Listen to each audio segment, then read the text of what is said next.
네, 교회에 있다 보면 자주 찾아오는 손님들이 있습니다. 여러 사람들이 있지만 가장 인상적인 사람은 바로 한 청년입니다. 여러분들도 아실 만한 청년인데요. 이 청년은 와서 저에게 묻습니다. 지난 오후 예배, 오후 찬양 예배 설교가 누구였냐고. 이번 주일 오후 찬양 예배 설교는 누구냐고 물어봅니다. 또 저에게 와서 이렇게 개인적인 질문도 합니다. 결혼했냐고, 아이는 있냐고 물어봅니다. 처음 이 청년을 만나면 당황스럽습니다. 아니, 이 사람은 누군데 이렇게 불쑥 찾아와서 질문만 막 던지다 가지? 이런 생각이 듭니다. 그런데 올해 이 친구를 보니까 이 친구가 교회에 참 관심이 많다는 걸 알게 되었습니다. 사실 저보다도 동원교회 연역에 대해서 잘 알고 있습니다. 사실 물어보는 내용도 질문도 이미 다 알고 물어보는 것입니다. 특별히 이렇게 한 분야에 관심이 있고 이 관심사를 파고드는 성향이 있는 청년이었던 것입니다. 이 청년이 찾아오면 재밌습니다. 그리고 너무 귀엽습니다. 그런데 재밌으면서도 부담스럽습니다. 특별히 제가 무언가를 해야 할 일이 있을 때 곤란합니다. 그래서 가끔은 제대로 응답을 못 해주는데 그럴 때면 제 풀에 꺾여서 가곤 합니다. 요즘은 이 친구가 너무 오래 있기 때문에 빨리 보내기 위해서 치트키를 하나 씁니다. 바로 엄마 이야기를 꺼내는 것이죠. 엄마에게 말씀드려야겠다 라고 말하면 이 친구가 곤란해하면서 돌아섭니다. 아마도 오랜 시간 동안 어머니가 이 친구를 관리했기 때문일 것입니다. 그런데 말씀을 준비하면서 제 모습이 다시 보였습니다. 이 청년도 한 사람인데 제가 과연 잘 대하고 있는가에 대한 질문이었습니다. 살면서 학습한 대로 무한 경쟁에서 살아남아 좋은 위치를 차지한 사람을 더 좋은 사람으로 여기고 그렇지 못한 사람에 대해선 덜 좋은 사람으로 여기는 잘못된 기준과 방식이 제 안에 있음을 보게 되었습니다. 제가 가지고 있는 이 관점은 말씀에 비추어 보면 잘못된 것입니다. 하나님의 관점에서 보면 잘못된 것이라고 이야기할 수 있습니다. 성경은 하나님께서 창조를 말하면서 하나님께서 사람을 차별하여 창조했다고 말씀하지 않으십니다. 사람이 가진 직업 때문에 더 나은 사람이라 말하지 않습니다. 사람이 가지고 있는 어떤 위치 때문에 더 괜찮은 사람이라고 말하지도 않습니다. 그런데 우리는 쉽게 우리가 가지고 있는 기준을 가지고 말합니다.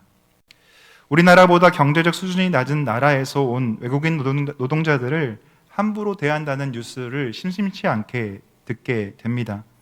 이것이 사회적으로 또 대부분 이런 생각을 가지고 있어서일 수도 있습니다.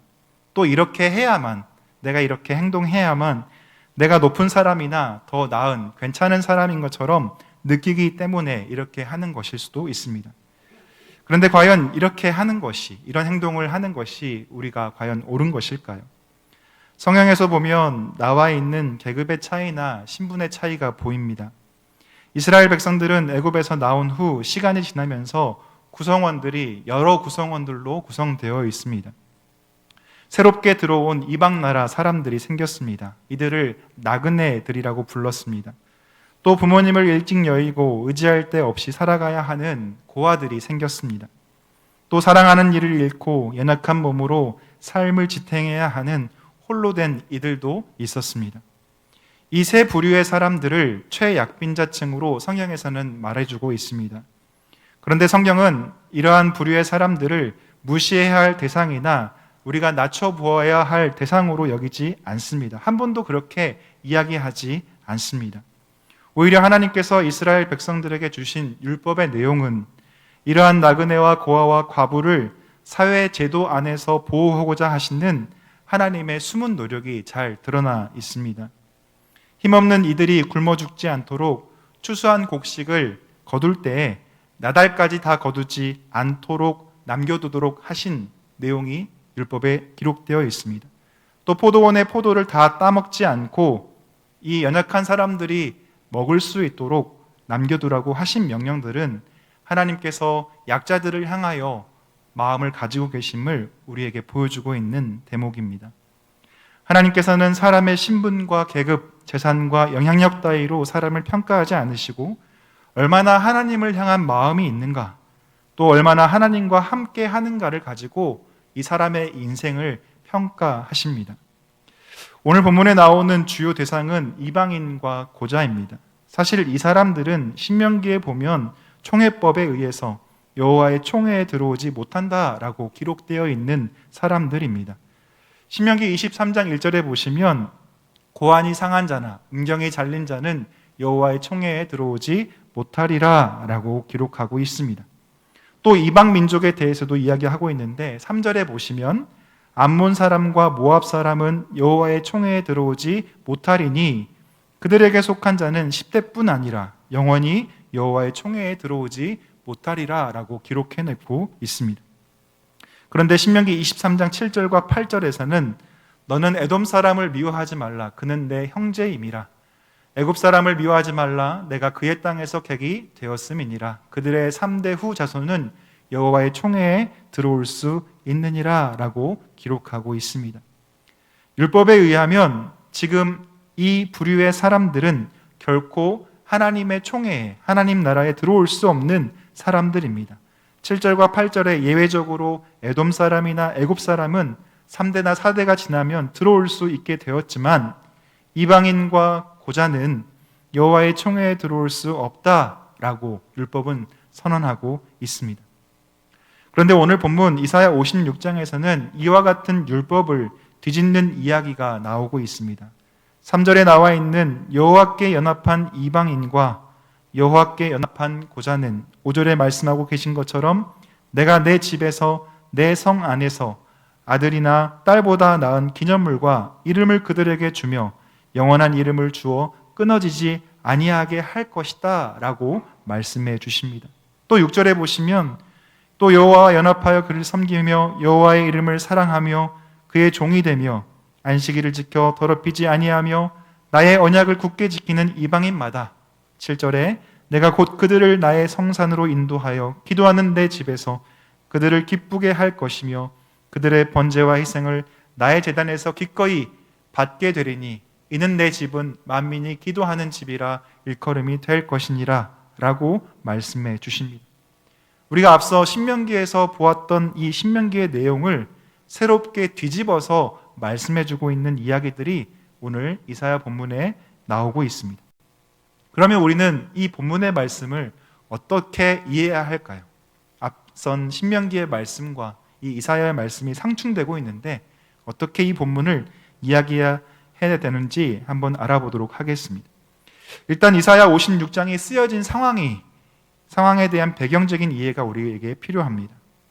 이사야서는 선지자 이사야가 쓴 것으로 알려져 있지만 총 66장 가운데 이 이사야 66장 가운데 세 부분으로 나누어서 시대를 구분해 볼 수가 있습니다. 그래서 각 부분에 따라 각각의 저자들이 있을 것이다 라고 학자들은 이야기를 합니다. 아니면 이사야를 따르던 학자들이 후대에 이 뒷부분은 기록했을 것이라는 의견도 있습니다. 1장부터 39장까지를 제1 이사야, 40장부터 55장까지를 제2 이사야, 56장부터 66장까지를 제3 이사야로 구분할 수 있습니다. 1장부터 39장까지의 내용을 보면 유다와 예루살렘에 대한 심판의 말씀과 이방 민족들에 대한 심판의 말씀이 주로 기록이 되어 있습니다. 그리고 제2 이사야에 해당하는 40장부터 55장까지는 하나님께서 유다 사람들을 포로 생활에서 해방하여 고향으로 가게 하실 것과 또 예루살렘이 재건될 것에 대해서 이야기해주고 있는 장면입니다. 지금 바벨론의 포로로 잡혀와 있는 사람들에 대한 위로의 말씀이 제2 이사야를 이루고 있는 주된 내용이라고 말할 수 있겠습니다. 마지막 제3 이사야에서는 이제 포로로 있던 사람들이 고향으로 돌아온 그 이후의 시기를 이야기해주고 있습니다. 오늘 본문은 제3 이사야서의 시작으로 포로 이후 고향으로 돌아온 사람들의 이야기를 우리에게 전해주고 있는 것입니다. 우리가 잘 알고 있는 에스라 1장 1절에 보시면 누가 나오냐면 바사왕 고레스라는 사람이 나옵니다. 제가 읽어드리겠습니다. 바사왕 고레스 원년에 여호와께서 예레미야의 입을 통하여 하신 말씀을 이루게 하시려고 바사왕 고레스의 마음을 감동시키심에 그가 온 나라에 공포도 하고 조소도 내려 이르되 바사왕 고레스는 말하노니 하늘의 하나님 여호와께서 세상 모든 나라를 내게 주셨고 나에게 명령하사 유다 예루살렘의 성전을 건축하라 하셨나니 라고 기록해 주고 있습니다. 우리가 잘 알고 있는 대로 이스라엘은 남유다는 주전 587년경에 바벨로니아에 의해서 멸망하게 됩니다. 그리고 바벨론이 벨사살 왕 때에 주전 539년인데요. 539년에 바사, 즉 페르시아에게 이 바벨론이 또 멸망하게 됩니다. 그리고 이 바사 왕, 페르시아 왕 고레스가 예레미야 선지자가 예언한 대로 이스라엘 백성들을 포로에서 해방시켜서 유다 예루살렘의 성전을 건축하게 했다는 내용이 바로 오늘 이 본문의 내용과 연관 있는 내용입니다. 이 말씀에 근거하여 이사야 56장부터 66장까지 제3 이사야서는 이 포로 귀환 시기에 하나님께서 이 이스라엘 백성들에게 주신 말씀이라는 것을 우리가 먼저 이해할 수 있어야 합니다. 특별히 이때의 사회상을 우리가 알아야 하는데 지금 유다 땅에는 많은 부류의 사람들이 함께 공존하고 있는 상황입니다. 그들 가운데는 이웃 민족들의 우상 숭배에 참여했고 또 귀환하면서 하나님께 대해서 열성을 가지고 있던 신앙을 이해할 수 없었던, 그저 시대에 따라서 순응하며 살았던 사람들도 그 안에 있었습니다. 또 포로 기간 동안에 유다 땅에 들어와 살게 된 이방인들도 있었고 또 바벨론에서부터 함께 온 이방인들도 같이 존재했고요. 끝으로는 이제 성전 재건이 시작되면서 이 재건 공사에 동원된 이방인들도 이 유다 백성들 사이에 섞여 있던 시대였다고 할 수 있습니다. 말하자면 단일 민족이었던 유다가 이제 다민족 국가가 되어서 변화하는 시기를 겪고 있다는 사실입니다. 지금 우리나라의 모습을 보시면 좀 이해가 더 쉬우실 것 같습니다. 우리도 항상 단일 민족 이야기를 했는데 지금은 외국에서 오신 많은 분들이 함께 살아가고 있는 시대, 다민족 시대를 살아가고 있지 않습니까? 이와 같은 시대를 살고 있는 상황이라는 것입니다. 이처럼 많아지는 이방인들을 이스라엘 회중 안에 어떻게 받아들일 수 있을까? 모세의 율법은 앞에서 신명기에서 살펴보았듯이 이방인들을 거부하고 있는데 어떻게 받아들이고 함께 살아갈 수 있을까라는 고민이 지금 이스라엘 백성들 안에는 자연스럽게 생겨나던 시기였습니다. 그때 하나님께서 이스라엘을 향해 말씀하시는 장면이 바로 지금 우리가 읽은 이 이사야 56장의 배경이 되는 이 장면이라고 말씀드릴 수 있겠습니다. 자, 이런 사회 구성원을 가지고 있는 이스라엘을 향하여 하나님께서 가장 먼저 요구하시는 것이 오늘 본문 1절에 나와 있습니다. 1절 말씀 같이 한번 읽어보겠습니다. 1절입니다. 여호와께서 이와 같이 말씀하시기를 너희는 정의를 지키며 의를 행하라. 이는 나의 구원이 가까이 왔고 나의 공의가 나타날 것임이라 하였도다. 아멘. 하나님께서는 이미 예루살렘 성전이 무너져 있고 또 이방 민족에게 포로로 살아가는 경험을 한 이스라엘 백성들을 향하여서 오늘 1절의 말씀을 주고 계십니다. 너희는 먼저 정의를 지키며 의를 행하라. 나의 구원이 가까이 왔다. 나의 공의가 나타날 것이다. 말씀하십니다.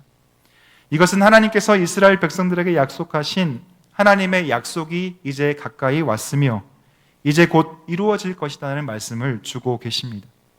이 말은 하나님께서 약속하신 메시아가 이 땅에 곧 오게 될 것이라는 이야기입니다. 또 메시아를 기다리고 있는 너희들은 이제 너희의 삶에서 정의를 지키며 의를 행해야 된다라고 말씀하고 있습니다. 정의를 지키며 의를 행하라는 이 말씀은 무엇을 의미하는 것일까요? 세례 요한의 선포에서 우리는 이 질문의 답을 찾아볼 수 있습니다. 하나님의 구원으로서 메시아가 올 것을 먼저 이야기한 세례 요한은 마태복음 3장 2절에서 우리에게 이렇게 이야기합니다. 회개하라, 천국이 가까이 왔느니라 하였으니 라고 말하고 있습니다. 지금 이사야 56장에서 말하고 있는 정의를 지키고 의를 행하라는 이 말씀은 하나님의 구원을 받기 위해서 또 하나님의 공의가 이 공동체에 나타나게 하기 위해서 공동체의 회개가 필요하다는 것을 말씀하고 있습니다. 이제껏 하나님께 불순종하다가 이방 민족들에게 나라를 빼앗겨 버렸습니다. 이방 나라에게 포로로 끌려가서 살게 되었습니다. 그리고 포로 기간이 다 끝난 뒤에 이제 다시 고향으로 돌아왔습니다. 그러면 이제 이스라엘 백성들은 이제 돌아온 고향 땅에서 가장 먼저 무엇을 해야 하겠습니까?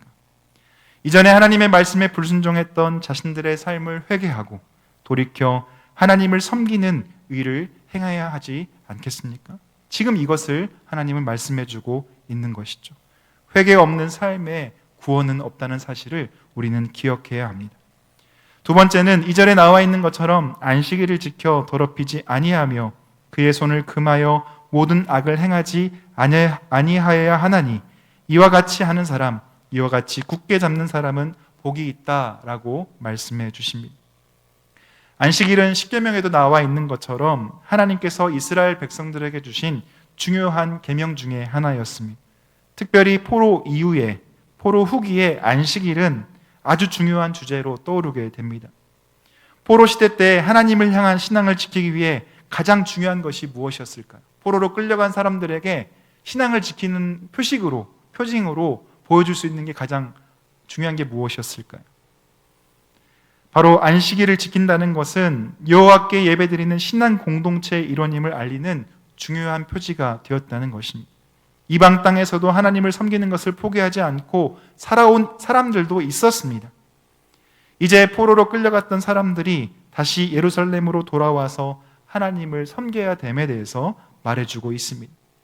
새로운 시대에는 하나님을 믿는 유대인들 뿐만 아니라 이방인들과 총회에 들어오는 것이 금지된 고자에 이르기까지 안식일을 함께 지킬 것에 대해서 오늘 말씀은 권면하고 있습니다. 이러한 사람들을 향해 복이 있다라고 말씀합니다. 본문 2절에 나와 있는 표현은 율법의 시대가 지나갔고 은혜의 시대가 도래할 것임에 대해 우리에게 보여주고 있는 하나의 예표입니다. 우리가 잘 알고 있듯이 피 흘림의 제사를 통해 하나님께 나아갔던 구약의 시대가 이제 저물고 이제 메시아이신 예수 그리스도를 통해 나아가는 신약의 시대가 찾아오고 있음을 오늘 말씀은 간접적으로 우리에게 보여주고 있다는 것입니다. 이스라엘 멸망 이전의 백성들은 율법의 테두리 안에서 살았습니다. 하지만 나라가 멸망하고 포로 생활을 경험하면서 이스라엘 백성들이 가지고 있는 율법은 의미를 잃었습니다. 본래 율법이 가지고 있었던 정신은 아직 남아있지만 현실적으로 이 율법이 자신의 삶 가운데 적용되지 않는다는 것입니다. 자신들뿐만 아니라 이방인들과 함께 공존해야 하는 현실 속에서 유대인들이 가지고 있는 율법은 힘을 잃고 이제 새로운 질서가 이 공동체 가운데 나타나고 있습니다. 안식일의 가치가 이전까지는 이스라엘 백성들에게만 있었습니다. 하지만 포로기 이후의 시대에는 안식일의 가치가 유대인들을 넘어서 이방인과 또 총회에 들어올 수 없다고 제한당했던 부류, 고자에게까지 이르게 되고 있습니다. 이제 그동안 율법의 테두리 바깥에 있었던 사람들이 율법 안으로 들어오게 되었다는 것입니다. 3절에 보시면 이제 새로운 형태의 백성이 등장함을 성경은 우리에게 말해줍니다. 3절 보시면 여호와께 연합한 이방인은 또 여호와께 연합한 고자는 이라고 시작됩니다. 사실 이방인과 고자는 여호와라는 단어와 함께 쓸 수 있는 단어가 아니었습니다. 그러나 이스라엘의 역사를 통해 하나님은 이제 자신을 이스라엘뿐만 아니라 이방인과 고자라는 최약자 계층에까지 내어주심으로써 새로운 형태의 하나님 나라의 백성을 확정해 주고 계십니다. 이제 이 사람들, 사회로부터 소외받고 차별받던 사람들에게 말씀해 주고 계십니다.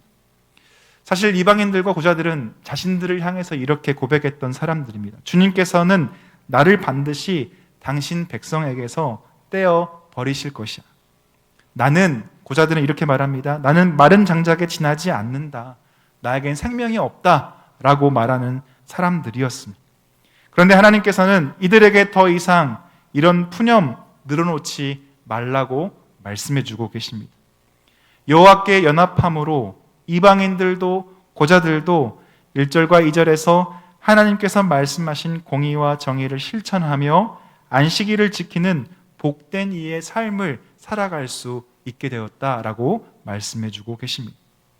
이제는 영원히 총회에 들어올 수 없다는 이 신명기서의 율법을 뒤집어서 4절과 5절에 보시면 나의 안식일을 지키며 내가 기뻐하는 일을 선택하며 나의 언약을 굳게 잡는 고자들에게는 내가 내 집에서 내 성 안에서 아들이나 딸보다 나은 기념물과 이름을 그들에게 주며 영원한 이름을 주어 끊어지지 아니하게 할 것이다 라고 말씀해주고 계십니다.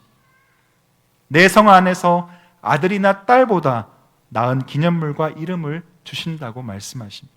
끊어지지 않은 영원한 이름을 주시겠다 약속해 주십니다. 하나님의 이 말씀을 들은 이방인들, 하나님의 이 말씀을, 이 선포를 들은 고자들은 마음이 어땠을까요? 그동안에 나는 하나님께 들어갈 수 없어, 나는 저 총회에 영원히 들어갈 수 없어 라고 푸념만 늘어났던 이 사람들에게 하나님께서 이렇게 말씀해 주셨을 때 이들은 얼마나 좋았을까요? 또 6절과 7절에 여호와에 연합하여 그를 섬기며 여호와의 이름을 사랑하며 그의 종이 되며 안식일을 지켜 더럽히지 아니하며 나의 언약을 굳게 지키는 이방인마다 내가 곧 그들을 나의 성산으로 인도하여 기도하는 내 집에서 그들을 기쁘게 할 것이며 그들의 번제와 희생을 나의 제단에서 기꺼이 받게 되리니 이는 내 집은 만민이 기도하는 집이라 일컬음이 될 것임이라 라고 말씀해 주십니다. 이제 하나님의 백성으로 속한 이들의 범주가 달라졌습니다. 이전까지는 이스라엘 백성들로 하나님의 언약과 약속을 받은 이 유대인들에게만 제한되어 있는 이야기였습니다. 하지만 기준이 달라졌습니다. 이스라엘 백성인 것이 중요한 것이 아니라 이방인이나 고자인 것이 중요한 것이 아니라 중요한 것은 바로 여호와 하나님과 연합한 삶을 살고 있느냐가 이제 기준이 되고 있다는 것입니다. 여호와와 연합하여 하나님만 따르면 됩니다. 여호와와 연합하여 하나님을 섬기면 고자들도 자신들의 신체적 결함을 넘어서서 하나님께서 영원한 이름을 주어 끊어지지 않게 할 것이라고 말씀해 주십니다. 여호와와 연합한 이방인들은 하나님의 성전에서 드리는 예배를 하나님께서 이들의 예배를 기쁘게 받으실 것이라고 약속해 주십니다. 여러분, 이 이야기를 듣고 하나님을 떠오르시면 어떤 이미지가 떠올리십니까? 하나님은 놀라우시며 크시고 광대하신 분이십니다. 하나님의 넓이와 깊이는 여기에 그치지 않습니다. 우리 8절의 말씀 같이 한번 읽어보겠습니다. 8절입니다. 이스라엘의 쫓겨난 자를 모으시는 주 여호와가 말하노니 내가 이미 모은 백성 외에 또 모아 그에게 속하게 하리라 하셨느니라. 아멘. 이제 하나님께서는 이 이방인들, 고자들을 넘어서 하나님은 자신의 위대하신 긍휼과 자비를 더 넓혀서 모든 백성들이, 모든 이들이 하나님의 백성이 되도록 하시겠다 말씀하시며 약속해주고 계십니다. 이제 오늘 이 말씀을 통하여 우리의 모습을 한번 비춰보기 바랍니다. 우리는 아직도 구약의 시대에 머물러 살고 있지는 않습니까? 사회적으로 계급을 지어 차별하며 사는 것뿐만 아니라 교회 안에서도 더 나은 사람, 덜 나은 사람을 나누어 놓고 우리가 지내고 있지는 않습니까? 그러나 우리를 나누는 것은 직분이나 직위, 재산 정도가 아니라 바로 여호와께 연합한 사람이 바로 하나님께 속한 사람이며 하나님의 약속을 받은 사람이라는 사실을 우리는 기억할 수 있어야 하겠습니다. 지금 우리 시대에 오늘 본문에 나온 사람들처럼 여러 방면으로 소외된 사람들이 있습니다. 몸이 연약한 사람들도 우리 안에 있습니다. 또 정신이 연약해서 소외되는 사람들도 우리 안에 있습니다. 더 나아가 사회적 기준에서 물질이 없어서 연약하여 소외된 사람들도 있습니다. 하지만 오늘 성경은 우리에게 말합니다. 이들이 여호와 하나님께 연합해 있다면 이 사람들 역시 우리와 같은 하나님의 한 백성이라는 것입니다. 이 사실을 받아들일 마음이 우리에게 있습니까? 우리 안에 조금 흠이 있다고 여기는 사람이 있을지라도 우리는 하나님의 마음과 하나님의 눈으로 바라볼 수 있어야 하겠습니다. 왜냐하면 하나님의 넓이와 하나님의 사랑은 점점 좁아지는 것이 아니라 점점 더 넓어지고 광대해지기 때문에 그렇습니다. 우리 하나님은 넓은 분이십니다. 사랑하는 성도 여러분, 우리는 이제 여호와께 연합함에 우리의 시선과 마음을 맞추어 사시기 바랍니다. 크시고 광대하신 하나님과 연합하여 우리 서로를 사랑하며 세우며 살아가시는 저와 여러분 되시기를 주님의 이름으로 축원합니다. 오늘 말씀 기억하며 함께 찬양으로 고백하겠습니다.